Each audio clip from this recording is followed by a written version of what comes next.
Ration depot അഴിമതിയിൽ കുറ്റപത്രം നിലനിൽക്കുന്ന സാഹചര്യത്തിൽ മന്ത്രി അടൂർ പ്രകാശ് രാജിവെക്കണമെന്നാവശ്യപ്പെട്ട് പ്രതിപക്ഷം നിയമസഭ സ്തംഭിപ്പിച്ചു. കേസ് രാഷ്ട്രീയ പ്രേരിതമാണെന്നും ജനകീയ കോടതിയിൽ അഗ്നിശുദ്ധി വരുത്തിയ ആളാണ് അടൂർ പ്രകാശ് എന്നും രമേശ് ചെന്നിത്തല പറഞ്ഞു. ആരോപണങ്ങളുടെ പുകമറയുണ്ടാക്കിയാൽ തലകുനിക്കില്ലെന്ന് അടൂർ പ്രകാശ് നിയമസഭയിൽ പറഞ്ഞു. 2005 റേഷൻ മൊത്തവ്യാപാര ഡിപ്പോകൾ അനുവദിക്കാൻ 25 ലക്ഷം രൂപ അന്ന് ഭക്ഷ്യവകുപ്പ് മന്ത്രിയായിരുന്ന അടൂർ പ്രകാശ് ആവശ്യപ്പെട്ടുവെന്നായിരുന്നു ആരോപണം. ഇതിന്റെ അടിസ്ഥാനത്തിൽ വിജിലൻസ് അന്വേഷണം നടത്തുകയും 2011 അടൂർ പ്രകാശിനെതിരെ കുറ്റപത്രം നൽകുകയും ചെയ്തു.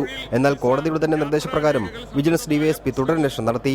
അടൂർ പ്രകാശും പേഴ്സണൽ സ്റ്റാഫും കോഴ ചോദിച്ചതിന് തെളിവില്ലെന്നായിരുന്നു തുടരന്വേഷണ റിപ്പോർട്ട്. ഈ റിപ്പോർട്ട് കഴിഞ്ഞ ദിവസം വിജിലൻസ് ഡയറക്ടർ തള്ളിയോടെ അടൂർ പ്രകാശ് വിചാരണ നേരിടേണ്ട സാഹചര്യം ഉടലെടുത്തു. കുറ്റപത്രത്തിൽ പേരുള്ള മന്ത്രി രാജിവെക്കണമെന്നാവശ്യപ്പെട്ടാണ് പ്രതിപക്ഷം നിയമസഭയിൽ ഇന്ന് അടിയന്തര പ്രമേയത്തിന് നോട്ടീസ് നൽകിയത്. തെളിവുകൾ കൃത്യമായതുകൊണ്ടാണ് വിജിലൻസ് ഡയറക്ടർ തുടരന്വേഷണ റിപ്പോർട്ട് തള്ളിയതെന്നും അതുകൊണ്ട് മന്ത്രിസ്ഥാനത്ത് നിന്ന് അടൂർ പ്രകാശ് രാജിവെക്കണമെന്നും അടിയന്തര പ്രമേയം അവതരിപ്പിച്ച കെ സുരേഷ് കുറുപ്പ് പറഞ്ഞു.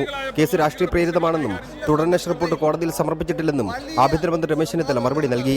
കേസിന്റെ കാര്യം താൻ മറച്ചുവെച്ചിട്ടില്ലെന്നും ആരോപണങ്ങളുടെ പുകമറയുണ്ടാക്കിയാൽ തലകുനിക്കില്ലെന്നും അടൂർ പ്രകാശ് പറഞ്ഞു. വെറുതെ ആക്ഷേപം പുകമറ ഉണ്ടാക്കി ആക്ഷേപം ഉന്നയിച്ചതുകൊണ്ട് ആ ആക്ഷേപത്തിന്റെ പുറത്ത് തലകുനിച്ചു പോകും എന്ന് അങ്ങ് കരുതണ്ട എന്ന് മാത്രമേ എനിക്ക് പറയാനുള്ളൂ. അടിയന്തര പ്രമേയത്തിന് അവതരണാനുമതി നിഷേധിച്ചതിൽ പ്രതിഷേധിച്ച് ആദ്യം വാക്കൌട്ട് നടത്തിയ പ്രതിപക്ഷം പിന്നീട് സഭയുടെ നടുത്തളത്തിലെത്തി ബഹളം വെച്ചു.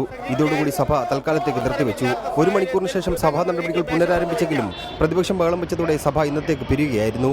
Saif Sinulabdeen, reporter, Thiruvananthapuram.